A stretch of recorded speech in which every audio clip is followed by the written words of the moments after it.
અત્યારે ઉનાળાની સિઝનમાં ગુંદા ખૂબ જ સરસ આવે છે. આપણે એકાત્રા ગુંદાનો સંભારો બનાવીને ખાતા જોઈએ છીએ, પણ આજે આપણે એકદમ નવી રીતે ભરેલા આખા ગુંદાનું શાક બનાવીશું. તો અહીં મેં 250 ગ્રામ જેટલા ગુંદા લીધેલા છે. સૌપ્રથમ તો ગુંદાની ડીટીયા સાથે જ ગરમ પાણીમાં એડ કરવાના છે. હવે તેને 5 મિનિટ માટે કૂક કરીશું. 70% જેટલા જ કૂક કરીશું. બસ આ રીતે ચપ્પુની અણી સહેલાઈથી અંદર જતી રહે ત્યાં સુધી કૂક કરવાના છે. હવે તેને એક પ્લેટમાં કાઢી લઈશું. હવે ગુંદામાં ભરવા માટેનો એક મસાલો બનાવી લઈએ.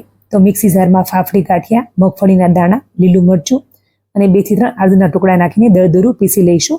હવે તેને પ્લેટમાં કાઢી તેમાં સફેદ તલ, વરિયાળી, ગોળ, લાલ મરચું પાવડર, થોડી હળદર, ધાણા જીરું પાવડર સહિત ગરમ મસાલો, મીઠું, લીંબુનો રસ અને કોથમીર નાખીને સારી રીતે મિક્સ કરી લઈશું. તો ગુંદામાં ભરવા માટેનો આપણો મસાલો તૈયાર છે.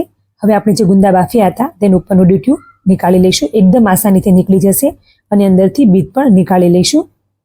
થોડું પ્રેસ કરીશું તો ગુંદું ફાટી જશે અને ચપ્પુની મદદથી બીજને કાઢી લઈશું. હવે તેમાં મસાલો ભરીશું. આ રીતે બધા ગુંદામાં મસાલો ભરી લઈશું. તો ગુંદાના શાકમાં તેલ થોડું ચડિયાતું લઈશું. તો કડાઈમાં 3 ટેબલસ્પૂન જેટલું તેલ એડ કરીશું. પછી તેમાં રાઈ, જીરું, હિંગ અને થોડી હળદર એડ કરીશું અને જે આપણે ગુંદા ભર્યા હતા તે એડ કરીશું અને 2 થી 3 મિનિટ માટે તેને ધીમા તાપે સાતળીશું. હવે ગુંદા ભરાતા જે મસાલો વધ્યો હતો તે અંદર એડ કરીશું અને સારી રીતે મિક્સ કરી લઈશું. હવે તેમાં 1 કપ જેટલી ખાટી છાશ એડ કરીશું અને ઢાંકણ ઢાંકીને 3 થી 4 મિનિટ માટે મીડિયમ ફ્લેમ પર કૂક કરીશું.